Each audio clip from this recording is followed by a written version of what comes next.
tous et bienvenue dans Demain vous appartient, votre émission sur les séries de TF1.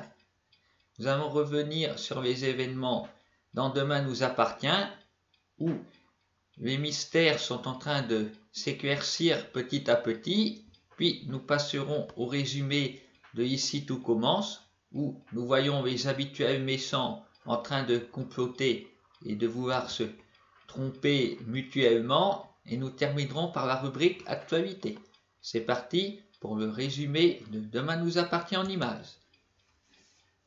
Alors, c'est les douaniers. Il y a donc les nouveaux propriétaires, Pascal et Hélène, qui sont entrés là-dedans grâce au stratagème de Quentin. Les douaniers ont eu le tort de se montrer humanistes en voulant chercher un logement et du travail à Quentin. Résultat, la durée légale de 48 heures pour les expulser a été dépassée. Du coup, c'est une procédure beaucoup plus longue qui s'engage. Et oui, c'est tout de même aberrant qu'on ne puisse pas rentrer chez soi et que la justice n'ait pas envie d'agir. La faute aussi à Sophia qui est beaucoup trop sympa avec Quentin. Ça est même énervant. Là, on sent que c'est sous de la fin du couple avec Arthur. Je trouve le pauvre garçon n'a pas mérité ça, que Sophia le néguise pour le premier voyou soi-disant suicidaire venu. En conséquence, les douaniers sont allés habiter chez Samuel. Si ce dernier est heureux d'avoir ses amis et sa fille à la maison, ce n'est pas le cas d'Alma qui supporte mal ce surpeuplement. Mais la résistance s'organise. L'enquête sur Quentin ne tarde pas à fournir quelques éléments importants, notamment le fait qu'il était sur le pont à 9h04 du matin et il a attendu une demi-heure pour sauter dans l'eau. Pourquoi ça? Parce qu'il voulait que Sophia et Manon arrivent et qu'elle le voit sauter, qu'elle le sauve. C'est Sophia qui s'en est chargée. Voilà une grosse manipulation. L'ADN de ce dernier aura d'ailleurs révélé qu'il ne s'appelle pas du tout Quentin, mais Romain. Et Aurore peut écouter ce qui se passe chez elle, et grâce à qui? Roxane, son ennemi intime. Elle a déjà collaboré avec la police, voilà maintenant qui accepte d'aider Aurore. Alors ensuite, ça risque encore de la démasquer tout cela, parce que si Aurore veut la remercier de l'aide apportée, Sarah devra une fois de plus la couvrir.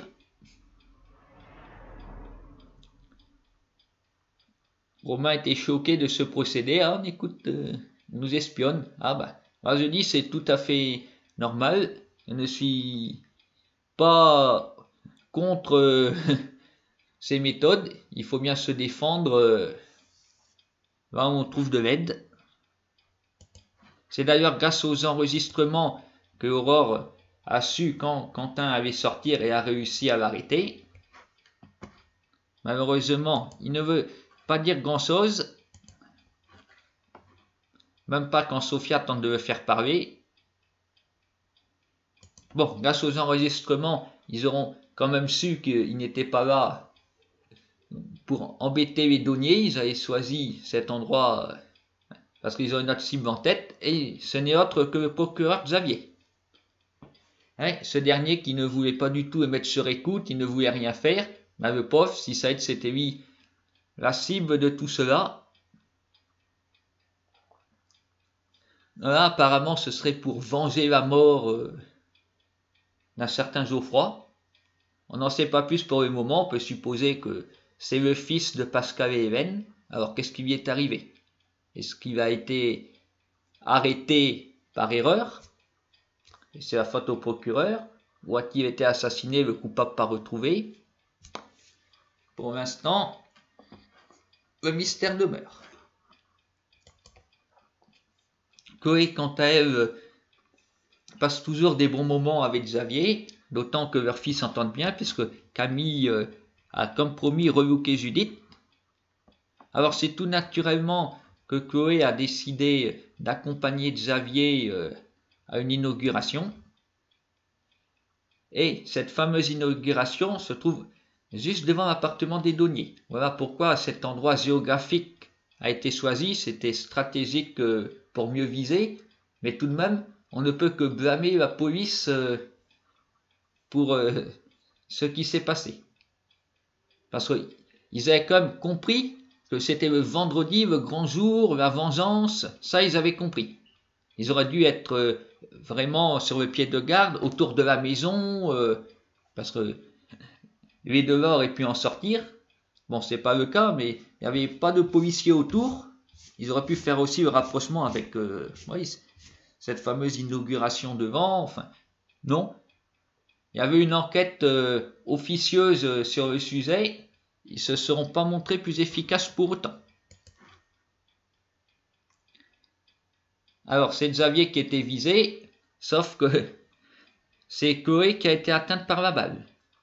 En évidemment, c'est une inquiétude, elle n'avait pas perdu connaissance sur le coup, toujours en vie. On espère qu'elle va s'en sortir. Nous allons certainement la retrouver à l'hôpital avec sa mère qui va s'occuper d'elle. Pendant ce temps-là, la police enfin a forcé la porte, mais les deux oiseaux s'étaient envolés. On ne sait pas par où. Il n'y a normalement pas d'autre sortie. Alors, où sont-ils? Ils étaient bien barricadés à l'intérieur. Alors, comment ont-ils fait pour partir?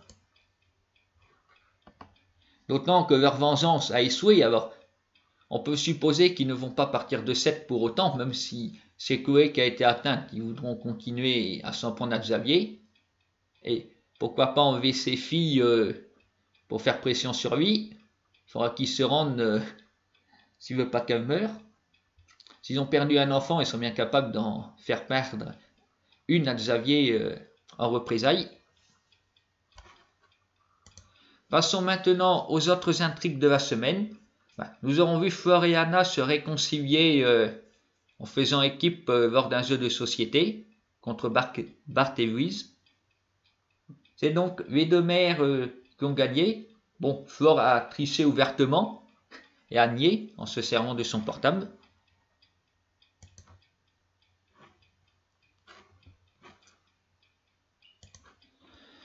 Nous aurons enfin eu la réponse à l'étrange comportement de Sacha de ces derniers temps. Il était en train de préparer une fête d'anniversaire surprise pour Clémentine. Il n'a donc pas de maîtresse. En tout cas, c'est ce qu'on peut supposer. Nous verrons si son comportement bizarre se reproduit quand même à l'avenir. Peut-être cette fête d'anniversaire n'est-il qu'un écran de fumée pour justifier de ses absences. Mais après, ce sera quoi? Nous verrons bien. Est-ce que ça va continuer ou pas?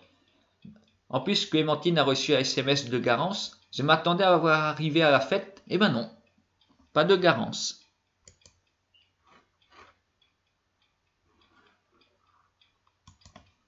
Et sinon, nous voyons aussi les lycéens qui ont décidé de louer une villa tous ensemble, officiellement pour réviser le bac. Alors pendant les 2 prochaines semaines, ça risque d'être très amusant la cohabitation, notamment en raison de la présence de Charlie, qui se retrouvera avec Jules et Gabriel sous le même toit. L'ours sera également là, parce que vu le passif avec Charlie, c'est même surprenant qu'elle accepte de venir. Les deux ne s'entendent pas après qu'elle a fait chanter Bivelle. Et Charlie n'est pas non plus très apprécié des autres personnages, alors. Sans oublier Timothée qui ne veut pas partager sa chambre. Alors du coup, c'est Gabriel qui décide d'aller dormir sur un canapé. Peut-être Charlie viendra le rejoindre là-bas. D'autant qu'il y a un doute, parce que Charlie pourrait potentiellement être enceinte. Elle dit qu'elle s'est protégée avec Jules. Donc, ce serait avec Gabriel qu'elle ne s'est pas protégée, qui serait le père. Vraiment, tout cela sont bien partis pour que les 2 semaines de colocation virent à un sacré règlement de compte. Voilà, alors, donc, Nous sommes très inquiets pour Chloé, après qu'elle a reçu une balle. Ce sera peut-être un motif pour que Maxime revienne dans Demain nous appartient, pour prendre des nouvelles de sa mère. Pour le moment, nous avons retrouvé dans le feuilleton Où il est un des héros. Je pars bien sûr de Ici tout commence. Nous avons enfin l'explication de ce que tramaient Tessier et Louis. Louis a promis à Tessier de le nommer directeur de l'Institut, étrange promesse, mais c'est surtout pour l'obliger à l'aider à se venger de Maxime et Salomé. En fait, Louis joue sur les deux tableaux, parce que la direction de l'Institut n'est qu'une carotte qui agite pour motiver Claire. Si elle veut se réconcilier avec lui et conserver la direction de l'Institut, il faut qu'elle mette une mauvaise note au couple Maxime et Salomé. Bon, ils ont contesté, Clotilde a décidé de s'en mêler. Alors, elle a donné une meilleure note, alors la moyenne est passée de 6 à 9 sur 20. Voilà, ça remonte un petit peu, et surtout, ça met en doute l'honnêteté de Claire. Alors, Louis ne se rend toujours pas compte qu'il est en train de se tirer une balle dans le pied. Claire a bien tort de satisfaire tous ses caprices. On se voit là où ça l'amène, d'autant que Tessier revient les faire chanter avec le testament, en menaçant de révéler la vérité, que c'est lui qui a signé, alors Claire va apparemment lui céder la direction de l'Institut. Oui, enfin bon, dans cette affaire, tout le monde avait à y perdre, parce que si Tessier est revenu dans l'Institut, c'est parce qu'il les faisait déjà chanter avec le testament. S'il révèle la vérité, Claire et Louis ne dirigeront plus, mais alors Tessier va-t-il rester? Ce serait qui à diriger? Clotilde? Il y a de fortes chances qu'elle ait envie de le virer. Et Tessier, d'ailleurs, ces derniers temps, semble avoir des ennuis de santé. Tout comme son meilleur ami Auguste. Alors, est-ce que lui aussi va bientôt quitter la série? L'homme fort de l'Institut.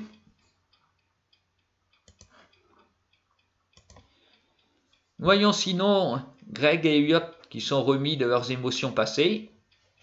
Le couple assume, bien qu'ils ne réussissent pas pour le moment à passer à l'acte.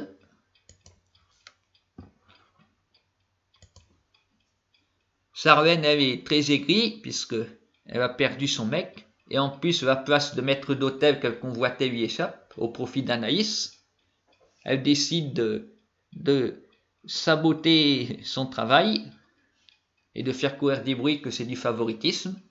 Mais Lissandro prouve à tout le monde que Anaïs est compétente, en mettant lui-même hors d'usage l'application des commandes, et Anaïs a réussi, elle toute seule, à bien diriger les serveurs.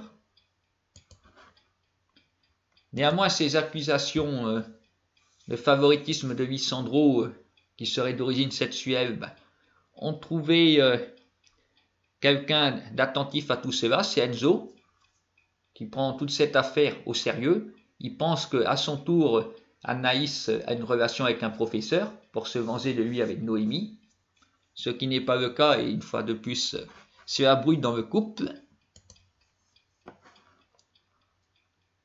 Après, Enzo est toujours un personnage assez bouffon. Par contre, il fait des étincelles avec Martha pour faire des vidéos de cuisine. Ça plaît aux internautes. Par contre, ce qui plaît moins, c'est le binôme Mehdi-Hortense. Le physique de Mehdi est moqué par des gens, des trolls qui se cachent derrière leur ordinateur. Parce que s'il connaissait un petit peu la personnalité de Mehdi, il verrait qu'il est plus fiable que Enzo. Voilà. Martin, en plus, est aussi en train de critiquer Mehdi. J'aurais pensé qu'avoir une amie analphabète l'aurait rendue plus tolérante. Non. C'est moche de l'attaquer sur son physique. Mehdi est un garçon courageux. Là, il a envie de baisser les bras. Et non, je ne trouve pas ça bien. Alors qu'il est très compétent, le meilleur en pâtisserie, nous a dit Tessier. Moi, je le soutiens à fond. Voyons toujours l'amour impossible entre Jérémie et Sévia, si cette dernière a décidé de rompre avec Matisse parce qu'elle ne ressent rien pour lui, Jérémie se rapproche de plus en plus de Ludivine en lui assurant qu'avec Sévia c'est fini. Alors, vérité ou mensonge, nous verrons bien la semaine prochaine. Et sinon, ça y est, Caroline est enfin sortie définitivement de prison.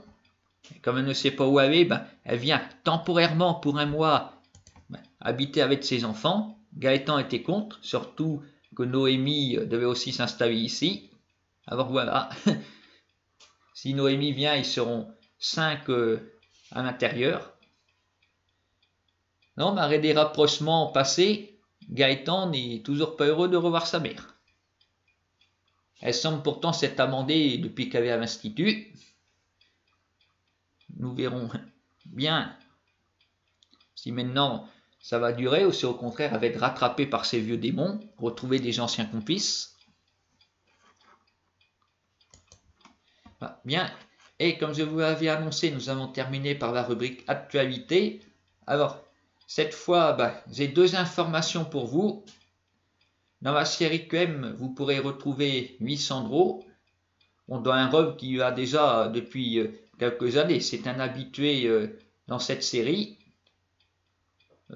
D'ailleurs, c'est toujours dans le domaine scolaire, puisque là-dedans, il est proviseur. Alors, si vous avez envie de le voir, soyez sur TF1 lundi soir à 21h. Et sinon, comme toutes les autres semaines, je vais vous parler de Léo Mattei, qui, je vous le rappelle, c'est le jeudi soir sur TF1. Il y a tout le temps des acteurs de Demain nous appartient. Et cette fois-ci, ce sera Lou Jean, alias Betty Moreno, qui sera dans le feuilleton.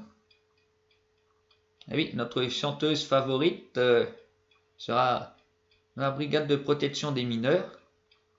Et d'ailleurs, elle ne sera pas la seule parce que la mère de Samuel aussi, non pardon, c'est la mère de Sandrine, qui joue un rôle dans le feuilleton. Voilà. Je vous souhaite à tous de passer une bonne semaine devant TF1 et rendez-vous le week-end prochain pour une nouvelle analyse.